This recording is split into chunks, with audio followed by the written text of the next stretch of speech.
Letter 2 to Franz Xaver Kappus, Viareggio, near Pisa, Italy, April 5th, 1903. You must forgive me, dear and honored sir, that only today did I thankfully remember your letter of February 24th. I have been sick the entire time.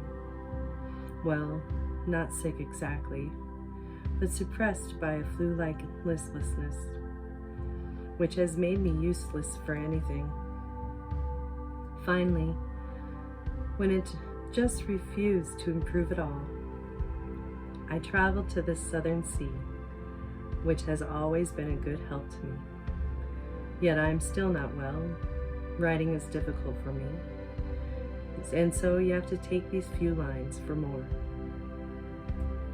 Naturally, you must know that you will always delight me with every letter, but only be forgiving of the answer, which may often leave you empty-handed, because at root, and especially in the deepest and most important matters, we are unutterably alone.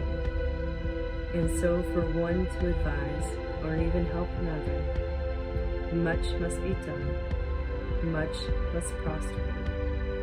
A whole constellation of things must turn out right in order to make it succeed even less.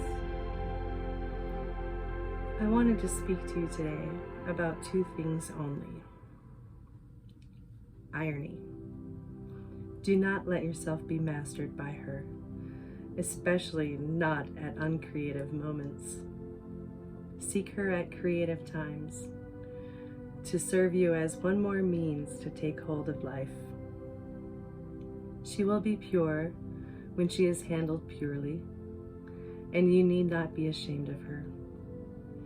But when you feel her becoming too intimate, when you fear this growing intimacy within her, then turn away to great and serious objects, before which she becomes small and helpless.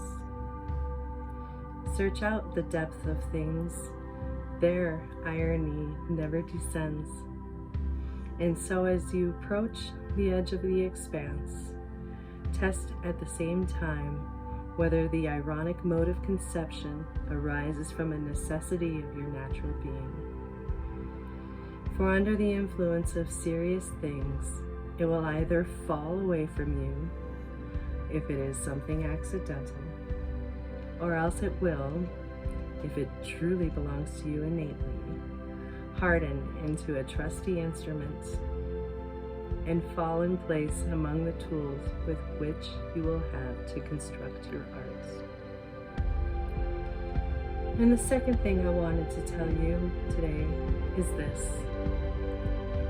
Of all my books, only a few are indispensable to me, and two of them are always among my things wherever I am. They are right here beside me: the Bible and the books of the great Danish poet, John Peter Jacobsen.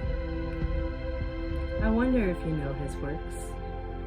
You can easily procure them because they are published in part in Recklin's Universal Library in a very good translation.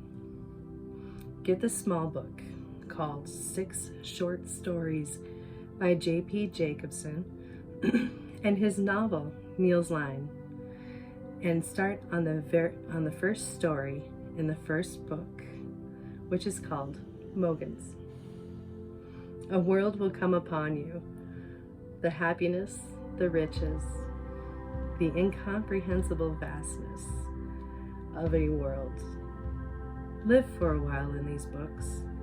Learn from them whatever seems to you worth learning. But above all, love them. This love will be repaid 1,000 times 1,000s. And whatever your life unfolds, it will, I'm sure of it, run through the fabric of your development as one of the most important threads among all the threads of your experiences, disappointments, and joys. If I were to tell you from whom I really learned about the nature of creation, about its depth and eternity, then I can mention only two names, that of Jacobson, the great, great poet, and that of Auguste Rodin, the sculptor unequaled among all artists living today. And every success upon yours always. Yours, Ranier Maria